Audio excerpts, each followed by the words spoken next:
Today, I'm going to talk about the failure of the UK government to develop a coherent public health policy which addresses the problem of vitamin D insufficiency. Our present policy is not fit for purpose. In fact, it is a disgrace. The English language has 34 words for rain and another 12 for cloud or fog, not counting technical words such as cumulonimbus. 46 words in all. Rain for the British is like snow for the Eskimo.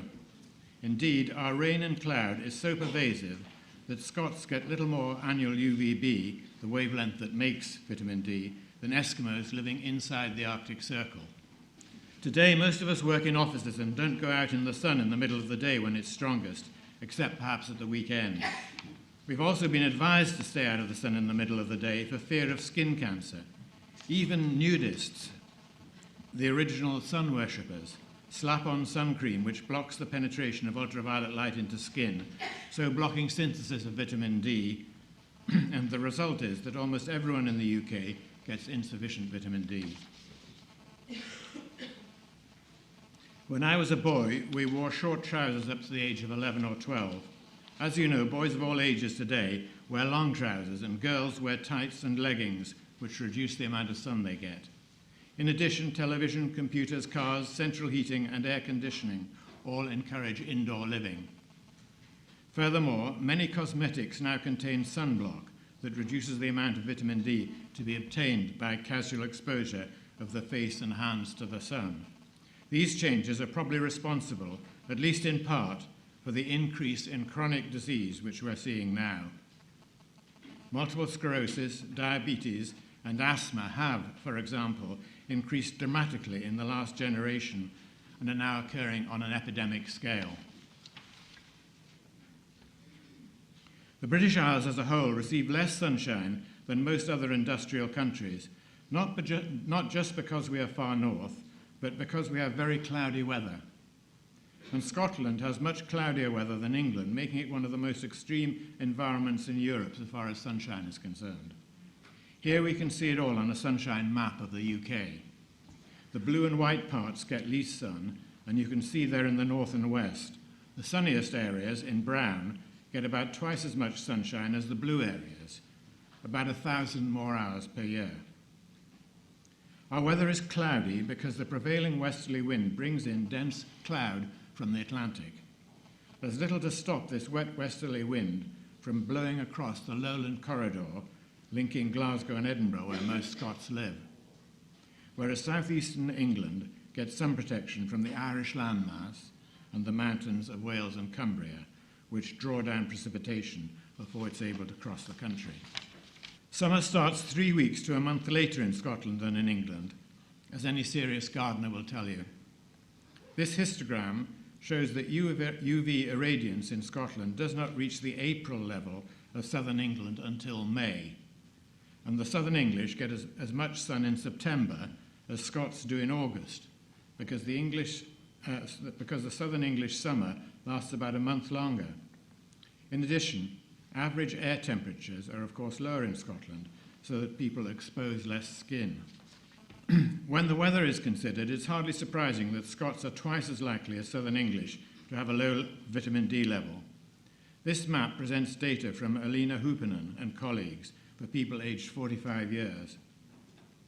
It shows that even in summer, 45% of Scots have a level of vitamin D below 40 nanomoles per litre, a level that may be called deficient, and 75% of Scots fail to reach the 75 nanomole per litre optimum level in summer, compared with 57% of people in southern England.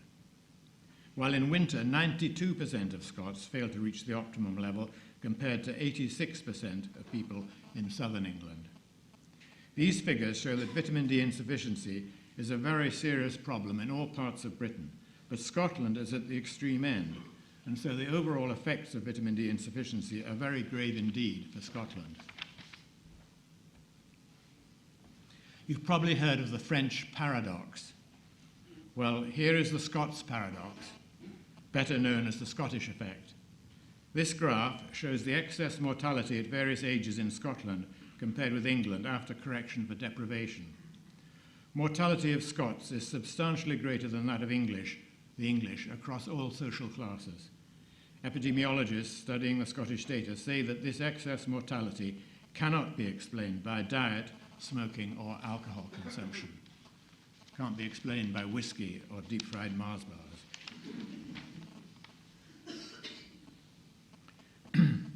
Why is it that Scots die younger than English people? What are they dying of? Here is a list of causes of death which appear to be more frequent in Scotland compared with England. Heart and blood vessel disease, cancer, fractures, autoimmune disease. Scots have the highest incidence of multiple sclerosis in the world. These are all diseases for which there is evidence that vitamin D insufficiency is a risk factor. So it seems that vitamin D insufficiency could account, at least in part, for the excess mortality of Scots. The high Scots mortality is part of a general north-south trend in disease in Europe. One explanation of this is that the Mediterranean diet contains something special. But Mediterraneans eat almost as much saturated fat as British people.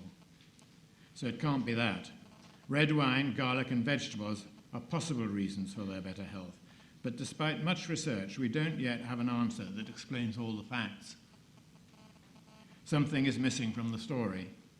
An explanation not yet explored may be that the Mediterranean sun simply provides more vitamin D over a longer summer season, so blessing the inhabitants of southern Europe with a longer life. What we do know for sure is that insufficient vitamin D is one of the big players in the league of risk factors for chronic disease. It should be in the list of urgent problems recognized by governments, along with smoking, alcohol, obesity, and diet, but it's seldom mentioned.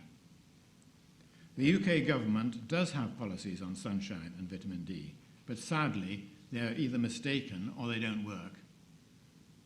The result is an unnecessary early death for many and chronic disease costing billions of pounds. The cost of disease caused by vitamin D insufficiency in the UK has been estimated by Bill Grant, who we heard earlier, at £27 billion annually, several times the annual cost of smoking diseases in the UK, which is only some £6 billion. Now I'm going to look at 5 failures of public health policy on vitamin D in the UK. Failure number 1. Present government policy decrees that healthy adults leading normal lives in the UK need take no vitamin D supplement. This can't possibly be right when we know that in winter 86% of English people and 92% of Scots fail to maintain optimum levels of vitamin D. Failure number 2. Breastfed babies in the UK get very little vitamin D in the first 6 months because breast milk of UK women is deficient in vitamin D. Why? Breast milk isn't all the same. In the UK, mothers generally get very little sun exposure, and so their milk contains very little vitamin D. Mothers and babies need vitamin D in these early months, but mothers are told in official advice from government and midwives that their babies don't need a vitamin D supplement until they're 6 months old. We're the only country in the world giving this advice, which has no scientific foundation. In other countries, the need for vitamin D supplements for babies is well recognized, and babies are started on vitamin D in the first week of life. Provision of a vitamin D supplement from the first few days of life can be expected to reduce the risk of multiple sclerosis and diabetes type 1, but we're failing to do it here in the UK. Failure number 3. This cartoon shows Tony Blair being fed cod liver oil. It's a punishment I devised for him after he joked about the nanny state providing cod liver oil, suggesting it was silly and unnecessary. In fact, provision of cod liver oil to British children in 1942 was part of a heroic wartime effort to feed the nation when we were besieged by German submarines. It was an important advance showing how the state could provide health for all by abolishing rickets, which had been a scourge of the city poor for more than a century. Cod liver oil has been replaced by the government's Healthy Start scheme, which is supposed to provide mothers in need and infants from 6 months to 4 years with vitamin D. The scheme is struggling to recover from an abysmal start. In 2008, after the scheme had been going for some years, the Healthy Start vitamins were still supplied to only about 160 women and about 500 babies in the whole of England. When we consider that some 700,000 babies a year are born in England, you can see that the government scheme was a farce. It's doing slightly better now. Some 5% of babies are said to be getting the government vitamins in some areas. But this means more than 3 million infants up to age 4 are failing to get the vitamin. I could be polite and say that the government policy just is not working. But it needs to be said that the way this government policy has been designed and implemented shows gross ineptitude. Failure number 4. The only foods to be fortified with vitamin D in the UK are margarine, some breakfast cereals, some processed cheeses, and petit filou yogurts. But they contain almost negligible amounts of vitamin D. Milk is not fortified in the UK. The Food Standards Agency appears to be against it, saying that there needs to be assessment. Why? The United States and Canada have had fortified milk since the 1930s. Finland, the Irish Republic, and Jordan have recently introduced fortification of food. Why can't we do it? What's the problem? If an assessment is needed, why hasn't it been done? Fortification does not need to be mandatory. The EU now controls health claims for all member states. A health claim is allowed for foods and supplements providing vitamin D. This should be enough to encourage the food industry to develop fortification of foods on a non-mandatory basis. Regrettably, government has shown no interest in exploring and encouraging this possibility. Now we come to failure number 5. This father and son are disobeying advice given over many years by Cancer Research UK and the British government. The father and son are relaxing in the sun in the middle of the day wearing bathing suits. They are tanned, which dermatologists say is unhealthy. Sadly, Cancer Research UK, backed by the dermatology industry, has given mistaken advice on sun exposure for many years. You'll remember their slogan, "There's no such thing as a healthy tan." Wrong, wrong, wrong. There's no scientific evidence for saying this. We can say with hindsight that such advice must have caused many deaths and the loss of many millions of pounds spent on illness caused by vitamin D insufficiency. And that is advice coming from a cancer charity. Until recently, Cancer Research UK have considered only the risks of sun exposure and ignored the benefits. In fact, they have exaggerated the risks because most, if not all, the risk of melanoma seems to be associated with burning and not with tanning. This shows how advice given by Cancer Research UK has evolved. They used to tell the public to put on sun cream 20 minutes before going into the sun, to stay in the shade, and always cover up between 11 and 3. Then in 2006, Cancer Research UK changed its advice and told people to spend time in the shade and aim to cover up. The advice is less dogmatic, yes, but it simply tells people to do what they're likely to be doing anyway, spending time indoors in the shade, as most of us do in offices and buildings most days. It makes no sense to expose only hands and faces the government and Cancer Research UK have advised in the past. Better to expose more flesh and get more vitamin D. Now Cancer Research UK have realised the folly of their previous advice and have made a U-turn. After pressure from other health charities, they issued new guidance this year and now advise that people should spend some time in the sun in the middle of the day. But what is needed now is corrective advertising from Cancer Research UK, making clear that their old sun avoidance messages were wrong. Here we see Russians sunning themselves at the first opportunity they have in March while snow is still on the ground. They brave chill air temperatures to enjoy the feeling of sun on skin outside the Peter and Paul Fortress in St. Petersburg. In fact, we may even be programmed by evolution to seek the sun, despite all the well-meaning but ill-considered advice to the contrary here in the UK. Consider the humble panther chameleon, Furcifer pardalis, shown in this picture. Experiments with this creature support my speculation that some animals, including possibly human beings, may be programmed by evolution to seek the sun. Panther chameleons that have eaten crickets dusted with vitamin D powder spend less time in the sun than chameleons given ordinary non-dusted crickets. So perhaps it's not so surprising that people in the UK who are mostly very low in vitamin D, are inclined to seek the sun when it does come out, despite years of bad advice from government and Cancer Research UK recommending against it. Sometimes we can show that a proposition, or indeed a policy, is false, because it is absurd when taken to its logical conclusion. This is a picture of a child in a sun protection suit, which is the ridiculous result of advice to avoid the sun. Children wearing such a suit, together with sunblock, will quickly become deficient in vitamin D and so put their health at serious risk.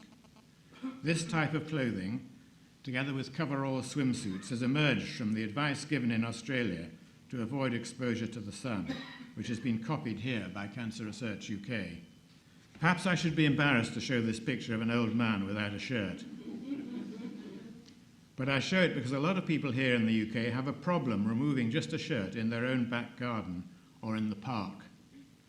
We live on a crowded island and are sensitive about offending others, but we get little sunshine and need to take advantage of it when we can. So my plea is, don't be offended by the naked torso, rejoice in the sun. And I was just talking to David Grimes, who we'll be hearing from later over lunch, and he has an allotment where he does a lot of gardening. And I said, David, do you take your shirt off? And he said, of course I do. But he said, there's two doctors who've got an allotment next to mine, and they wear shirts right down to their wrists, and they came over and counselled me not to do it. I've developed some detailed advice for sunbathing, which I recommend to replace Cancer Research UK's SunSmart advice, which they now admit is wrong. I call it the sun-safe advice because I believe it safeguards health much more effectively than the SunSmart advice. It's safe rather than smart. It encourages people to enjoy the sun safely while avoiding burning. Sunbathing can substantially increase vitamin D gain during the summer, putting you in the best condition to avoid chronic disease, and probably putting you in a position to survive the winter with fewer or less virulent infections. Basically, the sun-safe advice tells people in the UK to sunbathe without sun cream for a few minutes to an hour or more each day, depending on time of day, season, previous exposure, and skin type, and to enjoy the sun, but to take care not to burn. Now, if I have time, I'd like to finish with some celebrity snapshots. Here we have two of the girls allowed after a visit to Thailand. They show two different approaches to sun exposure. Nicola Roberts on the left is a natural redhead who, according to the Daily Mail, shone ghostly white with a touch of pink. She's clearly decided to avoid the sun altogether.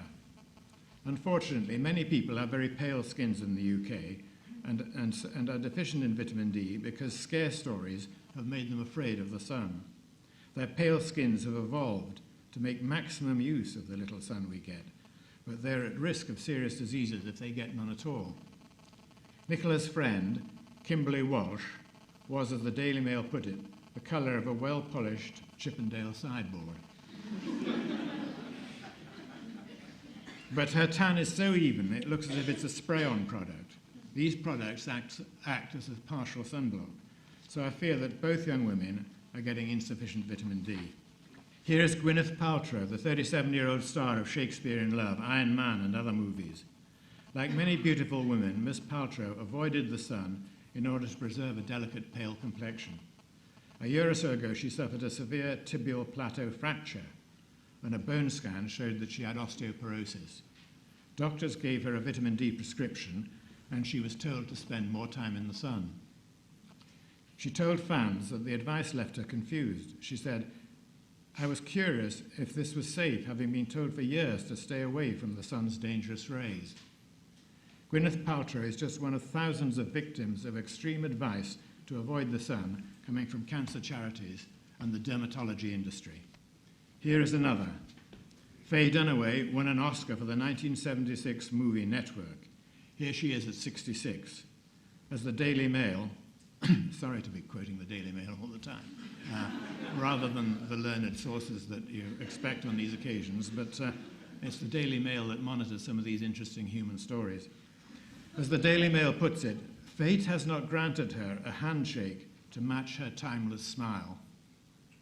She has a beautiful complexion, saved from the sun, and doubtless maintained with expensive creams and surgery. But her hands tell another story.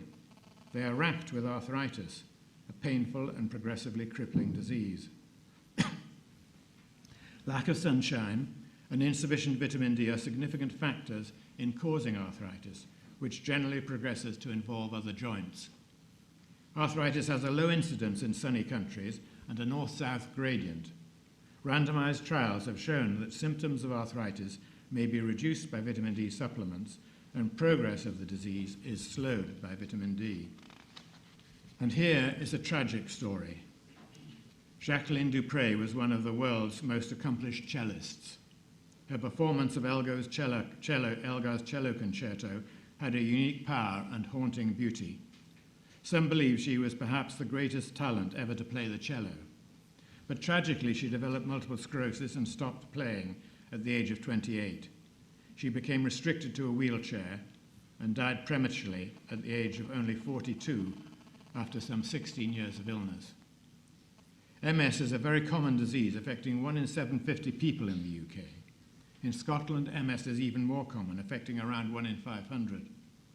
Half of those who have suffered from MS for 15 years are unable to walk without help. And after 25 years, half are in a wheelchair. The cost to the UK of this terrible disease is somewhere around £4 billion per year. We know that multiple sclerosis is caused by insufficient sunlight and or insufficient vitamin D. As a child, Jacqueline Dupre spent many hours practicing her cello. At 11, she won a scholarship which required her to practice 4 hours a day. This must have made it difficult for her to go out in the sun, as most other children do. The dedication that enabled her superb talent to emerge and flourish may also have carried the seeds of her later illness. 4 out of the first 10 men in the London Marathon in 2009 came from Kenya or Ethiopia. Every year they do well. The Kenyan and Ethiopian runners train at high altitude near the equator, where the UVB radiation is intense.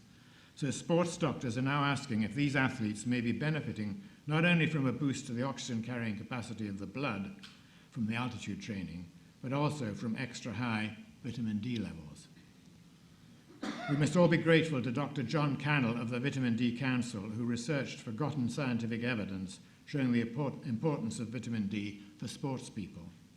We now know that vitamin D may improve reaction times, muscular strength, balance, coordination, and endurance, as well as reduce risk of winter infections which interrupt training. Maybe we should not be surprised that vitamin D may help athletes when we already know that vitamin D is metabolized into a potent steroid hormone. Some 2 years ago, I drew this research to the attention of Dr. Rod Jacques, Director of Medical Services at the English Institute of Sport. Last October, he told me, vitamin D is now being checked all the time with athletes who suffer any bone injury in the English Institute of Sport. UK athletics have taken it further, as have some wealthy squads, and checked all athletes' midwinter levels too. I feel encouraged that the message is getting out, and I'm hoping that we'll now do better than ever in the coming Olympics. Sir Richard Doll is one of our greatest scientists.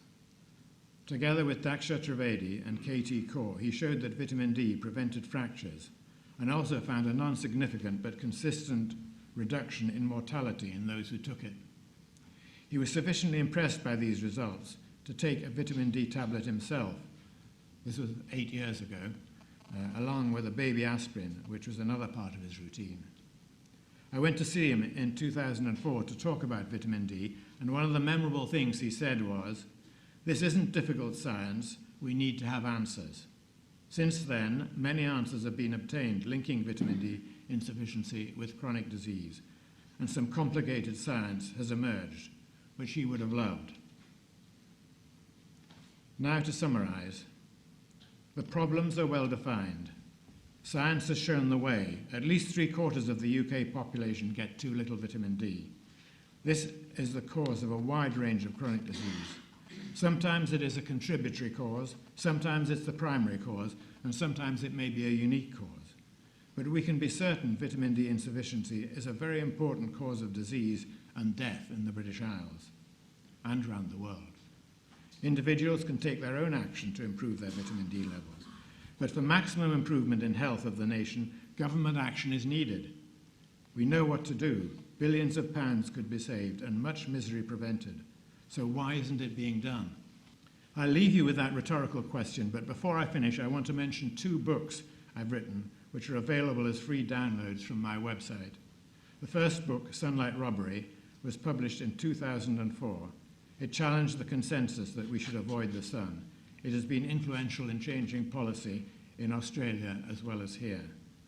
The second book is about Scotland's poor health and its connection to vitamin D insufficiency, and gives substance to some of the things I said earlier today.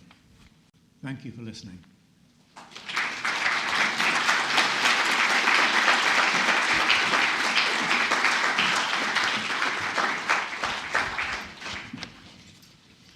Thank you very much. Any questions or comments on that?